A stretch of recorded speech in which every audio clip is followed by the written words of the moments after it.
Hey bakers, welcome back to My Bake Escape. It is almost Thanksgiving here in the United States, and one of my most requested things I bake this time of year is a pumpkin roll.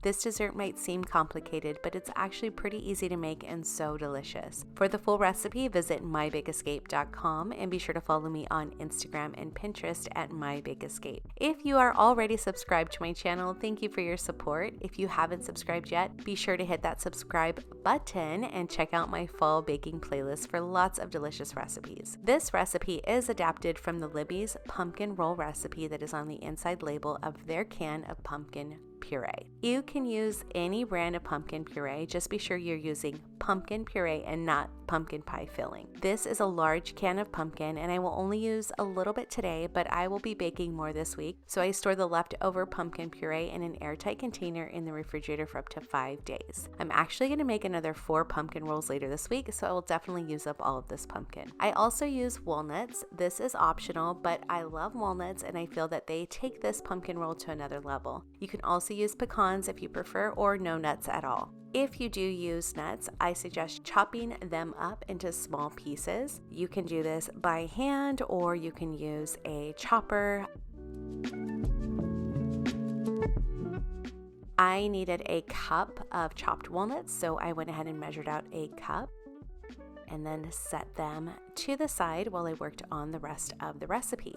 So for this recipe, you will need granulated sugar, all-purpose flour, 3 whole eggs, vanilla extract, pumpkin puree, walnuts. You will also need baking powder, baking soda, salt, ground cinnamon, ground ginger, ground cloves, and ground nutmeg. I start by preheating my oven to 375 degrees Fahrenheit, that is 190.5 degrees Celsius. I begin by combining the dry ingredients. So to a large bowl, I add the flour, and then I add the salt,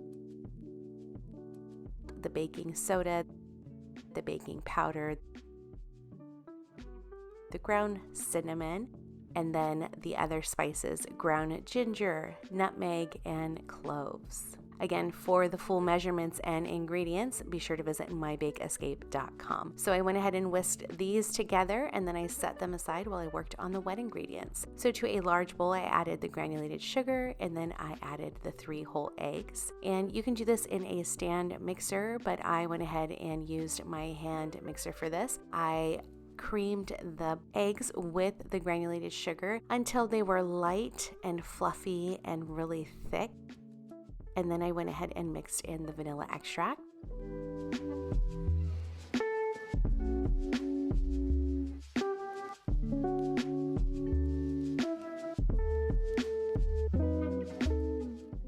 Then I added the pumpkin puree, such a vibrant orange color.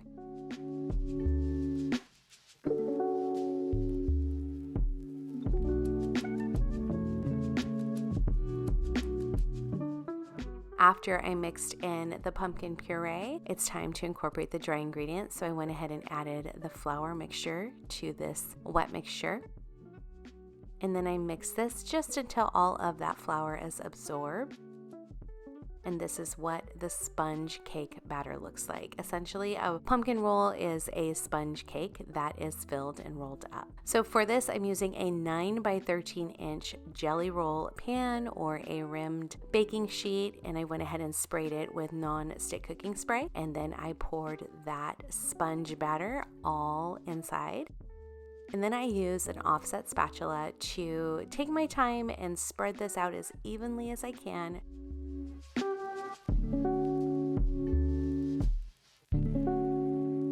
I also tap the pan a few times on my flat surface. This helps just even it out a little bit more. Then I went ahead and sprinkled the walnuts, the chopped walnuts, on top as evenly as I could.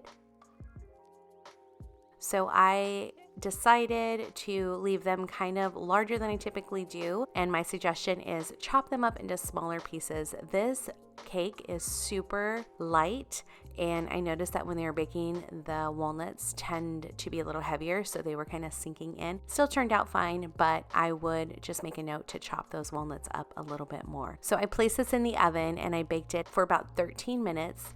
And about 9 minutes in, I went ahead and rotated the pan. And then when it was done, I checked by pressing down. It bounced back and it didn't stick to my finger. So that's how I knew that this was completely cooked through. So I removed the pan from the oven and placed it on a cooling rack. And I let it cool for just about a minute. And then I took that offset spatula that I washed and I went ahead and ran it along the bottom, just very carefully releasing the cake from the pan. This is a very important step to ensure that the cake comes out cleanly from the pan when it's flipped over. You can use a butter knife. However, I love the offset spatula because it has that little groove and it really fits into that pan nicely and it doesn't tear the edge of the cake. The next step is very important and you have to move kind of quickly because you want to make sure the cake is still warm when you do this. So I lay down 2 pieces of paper towel. You can use a very thin tea towel for this, but for me, I just like to use paper towel. So I lay down 2 pieces of paper towel. I overlap them like this, and then I sprinkle a generous amount of powdered sugar all over the surface of the paper towels. So I'm going to turn the cake over onto these paper towels, roll the cake up in the paper towels, and let the cake cool. I want to make sure that there is enough powdered sugar so that the cake doesn't stick to the paper towel when I unroll it later on. So you have to be very careful. The pan is hot. I use oven mitts and I just turn the cake over out onto those paper towels. It does make this huge cloud of powdered sugar, but it's not too bad of a mess. And then when I remove the pan, you can see how clean the cake comes out of the pan. While the cake is still very warm, I go ahead and carefully and gently start to roll it up in the paper towel.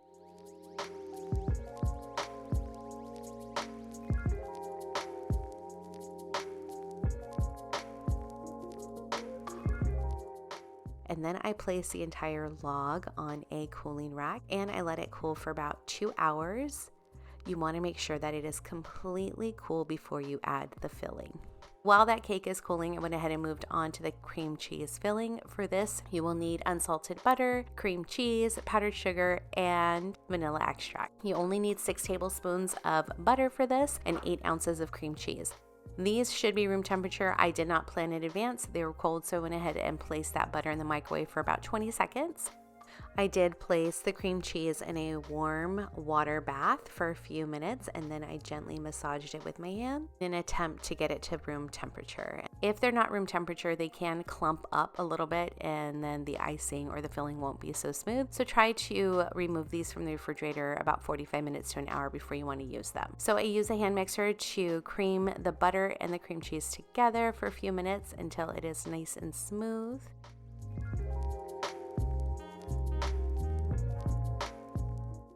Then I mix in the vanilla extract.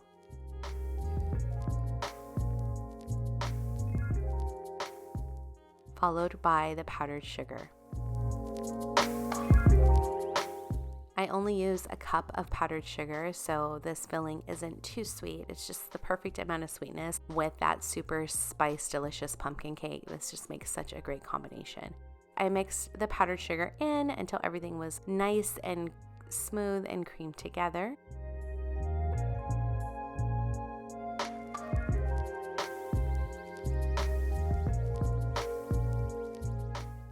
Then I used a small spatula to just mix this together, making sure there were no lumps and that everything was nice and smooth and creamy. Now that the pumpkin sponge has cooled for a few hours, I went ahead and rolled it out. So I roll it out first on the paper towel, and then I roll it up without the paper towel just to make sure that it's not stuck to that paper towel. And as you can see, that powdered sugar did its job, and this is what it looks like. It's not too delicate. You can handle it, but I would just be sure to be careful as you're handling the cake. You don't want it to tear. So I went ahead and spread it out again, and then I poured on that cream cheese filling.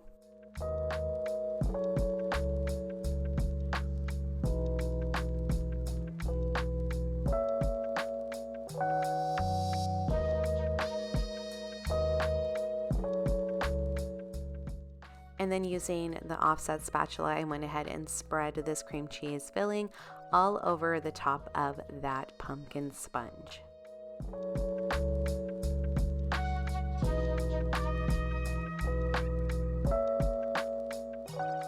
You want to take it almost to the edge, but not all the way to the edge because it will ooze out if it is too far out on the edge. So you just want to spread this out as evenly as you can. And once that cream cheese filling has been spread on top, the next step is to roll this back up into that log shape. So just being gentle, not pressing too hard to ensure that the cream cheese stays inside of that roll. This is what it looks like once it's rolled up with that filling inside. Then I take 2 large pieces of plastic wrap and I kind of overlap them. I place the pumpkin roll right in the middle and I carefully, as tightly as I can, again without squeezing that roll too much, wrap this up in the plastic wrap.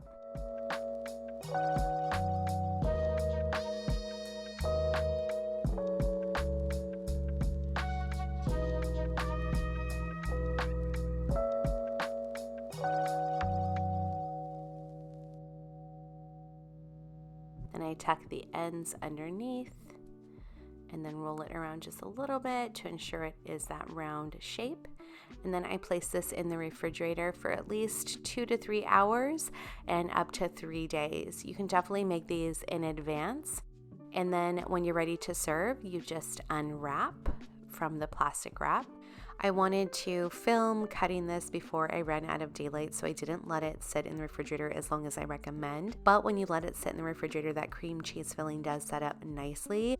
I used a serrated bread knife to cut this into slices, and I recommend that you clean the knife in between each cut. That way you have nice, clean pieces of pumpkin roll. For being in the refrigerator for just about 30 minutes, it did set up pretty nicely, and this is what it looks like once it is cut up and served. It looks so beautiful. You can see that orange pumpkin sponge and then that delicious cream cheese filling swirled inside. I just love the way that these look. And like I said earlier, they are not that hard to make. It just takes some patience and maybe some practice. I am so excited to try this. It smells incredible, and let me tell you, the taste is absolutely delicious. The pumpkin sponge is light and fluffy and moist, and it has the perfect amount of spice and flavor, and then combined with that tangy,